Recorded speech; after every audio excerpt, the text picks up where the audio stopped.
আজ আমি চলে এসেছি পৌরাণিক ইতিহাসের জঙ্গল, গড় জঙ্গল, যেখানে লুকিয়ে আছে মা শ্যামারূপার আবির্ভাব এবং সুরতের রাজার কাহিনী, লক্ষণ সেন এবং লক্ষণ সেনের সৌভাগবী জয়দেব।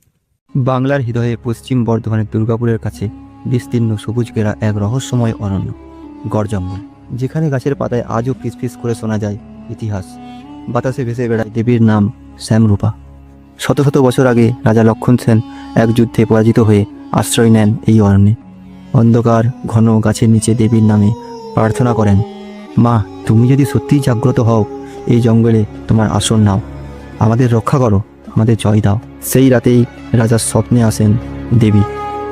তার শরীর কালো, চোখে তিনটি জ্যোতি, এবং তিনি বলেন, রাজা আমি এই অরণ্যে অধিষ্ঠান নেব, আমার নাম হবে শ্যামরূপা, আমাকে ভক্তি ও রক্তে চন্দন দিয়ে পুজো করতে হবে। পরের দিন সকালে রাজা স্থাপন করেন মায়ের মূর্তি, আর শুরু হয় গড় জঙ্গলের দুর্গাপূজা, এক নতুন বিশ্বাসের জন্য। কিন্তু সময়ের সঙ্গে সঙ্গে এই মন্দিরে প্রবেশ করে তন্ত্র সাধনা, অন্ধকারের ছায়া। কাপালিকরা রাতে দেবীর আরাধনা করতেন রক্ত ও আগুনের মাধ্যমে। বলিদান হতো পশু, এমনকি নরবলি। গড় জঙ্গলে আগুন জ্বলে, দেবী নাকি নরবলি চান। এইভাবেই দেবীর পুজোতে ভয় ও অন্ধবিশ্বাসের রূপ নেয়। ঠিক তখনই এই অঞ্চলে মহান ভক্ত কবি জয়দেব আসেন এবং এই নরবলির কথা শুনে তার মন কেঁপে ওঠে। তিনি মায়ের কাছে কেঁদে বলেন, মা তুমি যদি সত্যি করুণাময়ী মঙ্গলময়ী হও, তুমি কেন তোমার সন্তানের রক্ত চাও? যদি তুমি সত্যিই তুষ্ট হও তবে প্রকাশিত হও এবং এই অন্ধকার বন্ধ করো। জয়দেবের এই ভক্তি স্পর্শ করে মাকে। কাল থেকেই নতুন রূপে প্রকাশিত পাবে, আমার নাম হবে শ্যামরূপা ও শান্তির প্রতীক। পরের দিন সকালে সবাই দেখেন দেবীর মূর্তি পাল্টে গেছে, আগের ভয়ঙ্কর রূপ নেই, এখন করুণাময়ী শান্ত মুখের শ্যামরূপা দেবী। নরবলি প্রথা সেই দিন থেকেই বন্ধ হয়। এইভাবেই বহু বছর কেটে যায়।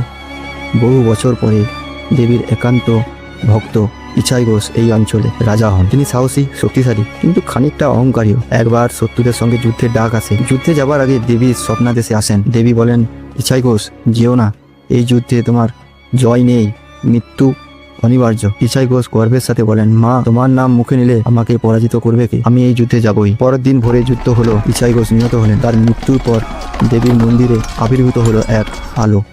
লোকে বলেন দেবী নিজেই তার ভক্তকে কুলে তুলে নিয়েছেন। আজও প্রতি বছর অষ্টমীর রাতে গড় জঙ্গলে এক অলৌকিক ঘটনা ঘটে। গভীর অরণ্যে হঠাৎ শোনা যায় এক টোপের ধ্বনি। স্থানীয় লোকেদের বিশ্বাস এই ধ্বনি না শোনা পর্যন্ত শুরু হয় না দুর্গাপূজা। কিন্তু আজও কেউ জানে না এই টোপের ধ্বনি আসে কোথার থেকে।